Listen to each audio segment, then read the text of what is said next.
Roman Catholicism requires papal minimalism. Papal minimalism. The Eastern Orthodox don't seem to be able to have discussions about this papal minimalism. If you look at the first 500 years of the church, if you were to take a maximalist modern position and try to set it next to the first 500 years of the church, someone like an orthobro or a Protestant or just anyone sensible and realistic would say that doesn't fit. Using the phrase papal minimalism is very misleading. We see a papacy that grows after Vatican I and feels very much empowered. I consider Florence to be much more moderate. Then you get to Vatican I, and that is papal maximalism. That goes beyond Constance, goes beyond Florence. If you listen to Elijah's videos, and Elijah's always saying, people don't understand my argument because they don't listen to my videos. If you listen to his videos, he is actually very faithfully repeating the teachings of Vatican I. He just calls it papal minimalism, whereas, you and I would know that like the true papal minimalist camp was represented by Dollinger among the Latins, right? And like Gregory II Yusuf, the Melkite patriarch, who wanted to hedge in papal infallibility, who wanted to put defined limits, whether it was the rights and privileges of the Eastern Patriarch, or even many of them just didn't really believe in papal infallibility at all. Yeah, I think you and I were texting, and I was just like, when you really get into the second millennium of Western church history, like you see a spectrum of views in the West. And there is a type of papal minimalism that's present, and that's presented at the Council of Constance, where the ecumenical council is over the Pope. The bishops vote on that. Now, does it officially become dogma? That's a whole nother topic. But the majority of the bishops at Constance voted that the council is over the Pope. That is much more of a papal minimalism, that the council was above the Pope and could discipline the Pope. That harmonizes pretty well with the Fifth Ecumenical Council.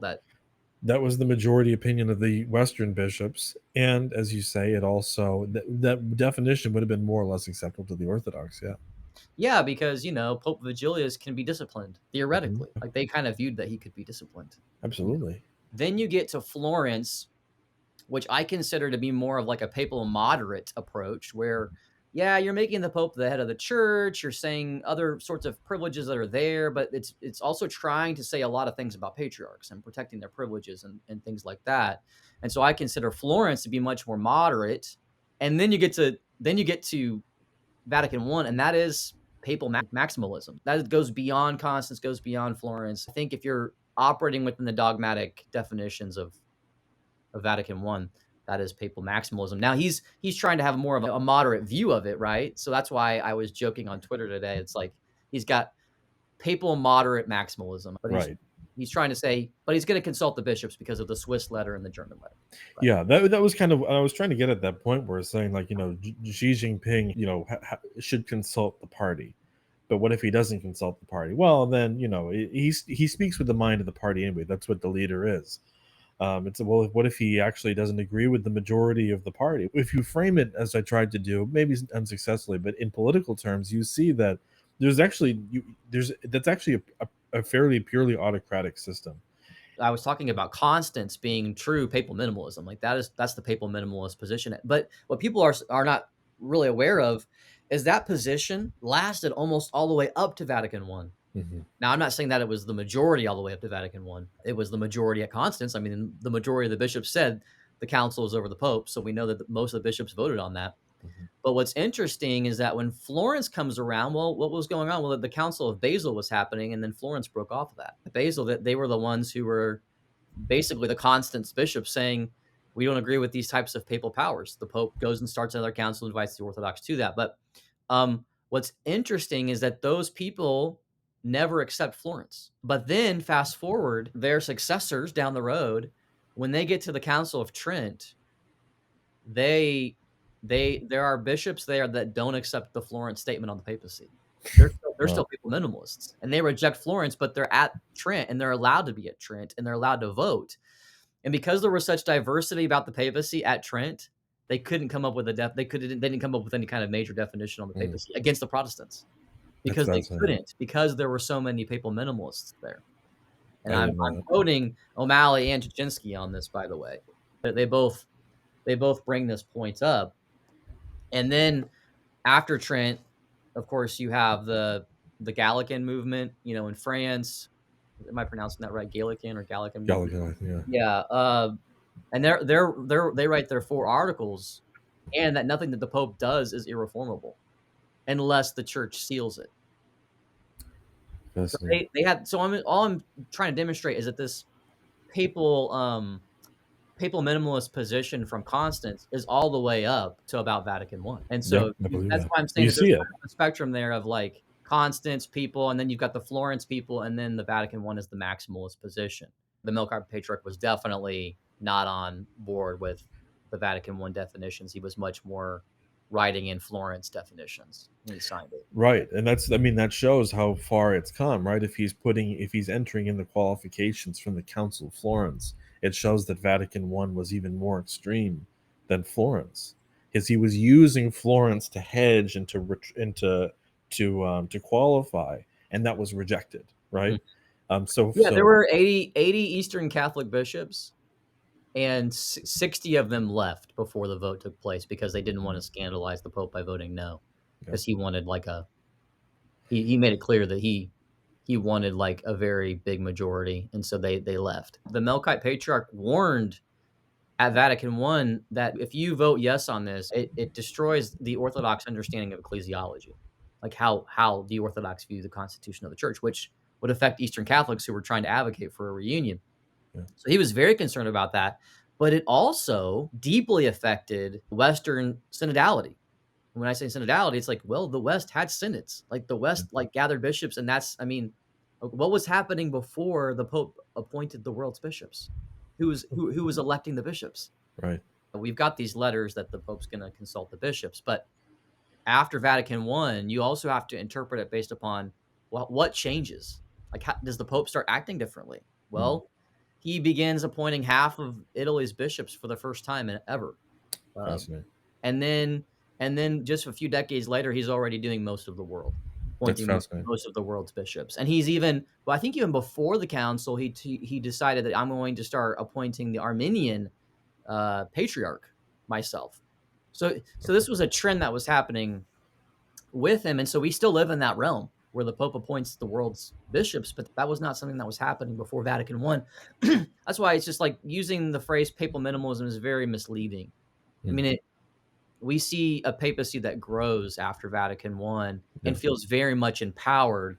So there was a little bit of ambiguity, but it's also, the historian O'Malley admits that maximalist readings within a already maximalist doctrine can be read and applied, and that's where I think him appointing the world's bishops is definitely a superpower. That's a superpower.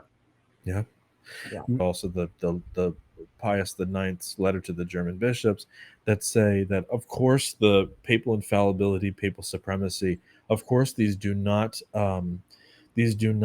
trump or usurp the rights of the local bishops as the successors to the apostles, etc., etc. But in practice, the Pope can actually appoint and depose any bishop on the planet for any reason whatsoever.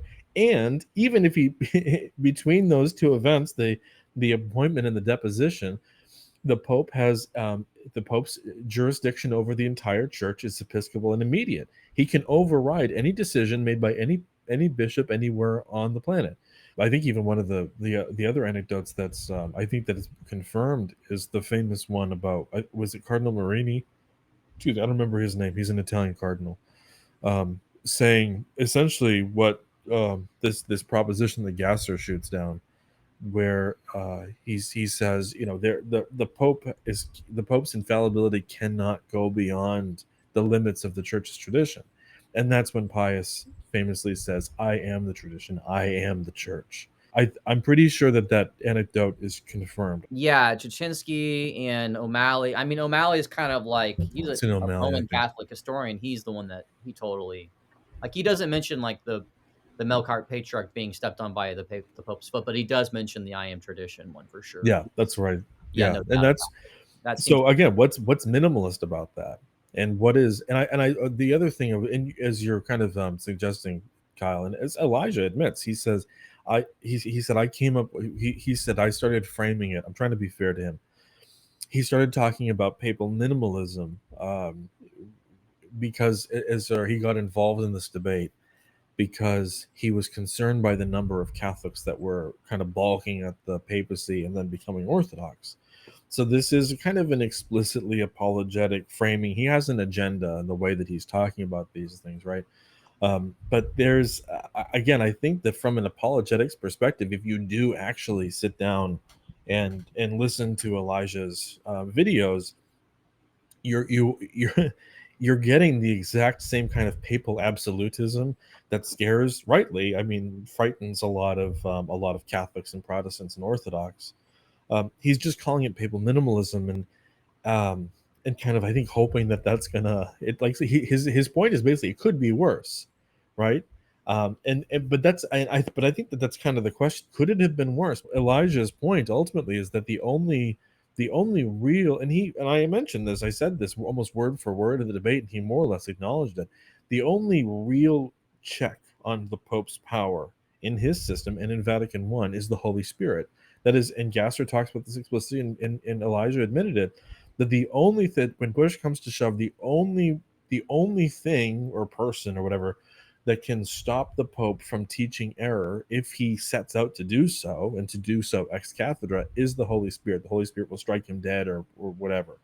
And that's, again, not minimalism by anyone's definition. You know, part of this is a language game. And so for me, when I'm looking at the spectrum of views of primacy, you've got like different schools, even within Orthodoxy, of how you think of primacy. Well, in the West, you had different schools of thought as well. And I just demonstrated that there were three different ones: the minimalist school, maybe the moderate at Florence, and then the maximalist view at Vatican I. And I think Elijah has a more moderate or restrained view of the maximalist position. So I think that's how I would just, for me personally, talk about these things historically in the West. If the Pope can appoint you at whim, dismiss you at whim, overrule anything that you do, and then institute new ordinances at his own whim, and without consulting you in the least bit, in what sense are you still a successor to the apostles? In what sense are you still even a bishop? There's no episcopal authority left in the Catholic Church except for it with the papacy, and this is why the Orthodox always point to Pope St. Gregory the Great, right? Saying that if anyone sets himself up as a universal bishop and tries to usurp the authority of his brothers, he is Antichrist. Unfortunately, this is what has happened in the Roman system. Yeah, there's a good quote by I'll share it real quick. Father Andrew Damick on this. He basically said, having care for all the churches did not mean for Gregory the First what it meant for Gregory the Seventh. Yeah, that's right. Yeah, he even says that Christ is the head of the church, and that we are just heads of particular communities. There is no sense in which the Pope is equal to the bishops in the to the other Catholic bishops. In no sense, literally no sense at all. They both have the ability to consecrate bishops, but even the local bishops can't do that without the Pope's permission, which is, again, totally ahistorical. You never ever see the Patriarch of Constantinople writing to the Pope asking him, "Can I this is the list of men I would like to ordain. Is that okay?" There are other people who in the Catholic Church who call themselves papal minimalists who take an even more restrictive, I mean, a substantially more restrictive view of papal authority than even Elijah. We were talking about Professor Peter Kwasniewski, who I believe says that the Pope doesn't have the authority to abrogate the Latin Mass, which is, it's a pretty it's a pretty huge claim. I really like Peter K. I don't mean this to be offensive. I don't think his position accurately reflects Vatican I. I do think Elijah's position actually accurately reflects Vatican I. I think that he has a better grasp of what the documents of Vatican I, the decrees, Pastor Eternus, and the Relatio, and then Lumen Gentium is kind of a continuation of that. I mean, it's in Elijah, as I said in the debate, it's in Elijah's system. It makes more sense. I just don't think it's a minimalist position in any meaningful sense. Whereas I think that a true minimalist, almost, you have to be doing what Peter Kwasniewski is doing, which is kind of resisting the spirit of Vatican I. You know what I mean? It's like kind of pushing back on that and saying, okay, maybe we need to kind of define that down a little bit. Without Vatican I, do you have the liturgical overhauls that are that extreme? The Wise Phone 2, which I currently use as my phone. It's an amazing phone that helps you not doom scroll or be addicted to social media and other vices because it doesn't have a web browser, but it does function like a phone. You can call, you can text, you can take pictures, you can do videos. It even has apps like Uber and Lyft. You can order food, maps to get around town, all the things that you kind of need in this modern life. While at the same time, being able to have a boundary between you and work or you and distractions. So you can be more present with your family, with your kids, with your spouse, whomever. This has been a very freeing experience for me to have the Wise Phone 2. Again, you can get $40 off through my discount code KING today. Without Vatican I, do you have the liturgical overhauls that are that extreme? No, I don't think so. For two reasons. I mean, one of them is the authority question, but again, the second one is, would the bishops have gone along with it? And this is one of the things that we talk about in the Orthodox Church. If Patriarch Bartholomew decided that he wanted a Novus Ordo of the Byzantine liturgy, no one would go along with it. It's just, it wouldn't happen. No one wants it. There's no desire for it. But if Bartholomew could personally appoint every bishop on the planet and then call a pan-Orthodox synod, could he ram it through? There's a better chance of that happening in those circumstances. Yeah. There was a lady who was scandalized by Vatican I. She was writing to John Henry Newman. In England at the time, the catechisms taught against infallibility. Like the catechisms of England said that the popes, like specifically said that the pope's not infallible. I mean, they would have had to literally rewrite their catechisms after that. And there were different opinions. There were just different opinions circulating. Some who thought yes, some who thought no. And in England, there was a catechism that said no, he's not infallible. So not only do they have to change their catechisms, but people are a bit scandalized. And so John Henry Newman's trying to be a good pastor and like, well, let's wait and see how it all shakes out. Even after the dogma is proclaimed, he's still saying, let's wait and see how the council ends. I'd heard this as a rumor. I looked it up and I confirmed it. It's true. I mean, John Henry Newman in the lead up to Vatican I was, literally praying for the Pope's death. He was saying there's nothing that can stop if there's nothing that can stop the council from happening now, then we have to just hope that God takes the Pope and then gives us someone with more sense. He was he was in the camp of cardinals who believed that infallibility was true in some sense, but did not want a dogmatic definition. And I think that this is another kind of important point, is that councils are convened to. People forget this. I mean, in the first millennium, councils are convened to condemn error and to protect orthodoxy. When you hear Catholics talk about how orthodoxy is stagnant because we can't call an ecumenical council, the ecumenical councils were not called to develop doctrine. The ecumenical councils were called to refute heretics. They were not called to jazz things up, to help doctrine or liturgy evolve or improve our understanding of things. They do improve our understanding of things incidentally, but to use the Council of Ephesus is not called because we'd like to puzzle over some new Christological concepts and then see if we can what kind of interesting conclusions we can come to. It's called because Nestorius is teaching error. They need to put the kibosh on him, right? And this is how ecumenical councils work. So this is the trouble with something like Vatican I is the question is like, who wants this? Who needs this? Why are we calling a council to define papal infallibility and then obviously Vatican II even more so. I mean, Vatican II is convened explicitly for no real reason. It's kind of the idea is like, wouldn't it be nice to have a council, and then they have this they touch on like a huge array of topics and say some some things that are more conservative like Lumen Gentium on the Pope, but then other things that are quite a massive departure, like Nostra Aetate on Islam and Hinduism and things like that. When Vatican I gives you these parameters for declaring dogma, it also starts talking about like ordinary magisterium and there being infallibility within that. And so do you think that there's something even retroactive about what Vatican I was doing to pass papal statements?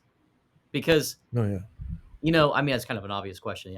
But Gasser talks about this. He is wrestling about this. He's saying we've concluded that there are such things as ex cathedra statements. However, we can't define what the form of an ex cathedra statement is because presumably it has to have been used in the past, And the previous popes who were pronouncing things infallibly were not aware of a form, so we can't invent one now. And this is and a lot of Orthodox apologists will bring this up. They'll say part of the problem with the Catholic system is that there's no infallible list of infallible statements. No one knows what counts as an ex cathedra statement. This is actually something Gasser talks about in his Relatio. He says this is kind of something that we need to puzzle over, because on the one hand, we're claiming that the popes can speak ex cathedra. On the other hand, we're supposed to be defining and therefore we have to define what an ex cathedra statement is. The trouble is that in theory this has to be something that we could apply retroactively, and this is where the ordinary and extraordinary magisterium comes from. They need to be able to say that the popes were exercising infallible authority almost without knowing it, that they were making ex cathedra statements, that they were able to make ex cathedra statements even though they didn't have the category of ex cathedra in their heads, because this is something that evolves in Vatican I. So yeah, that is where it comes from. And of course, Catholics would say that they're just parsing out a distinction that was always there in seed form or whatever. But I mean, gosh, there's just so many seeds, right? There's so many seeds that turn into such huge trees. We have guys like Eric Sammons, Peter Kwasniewski, awesome guys, great guys, trying very hard to be disciples of Christ. Nothing bad to say about them. But when they're trying to say that, well, the Vatican I never envisioned the Pope being the center of the Church's life. That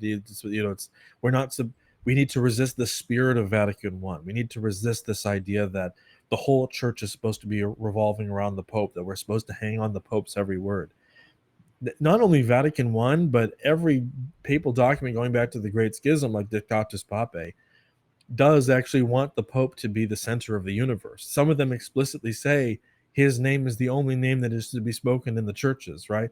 They do say that he is the supreme head of all ecclesial and political authority. He can depose emperors. The papacy over the course of the second millennium was absolutely building a papal-centric church. The Roman Catholic Church is a papal-centric church. That's how its dogmas are laid out.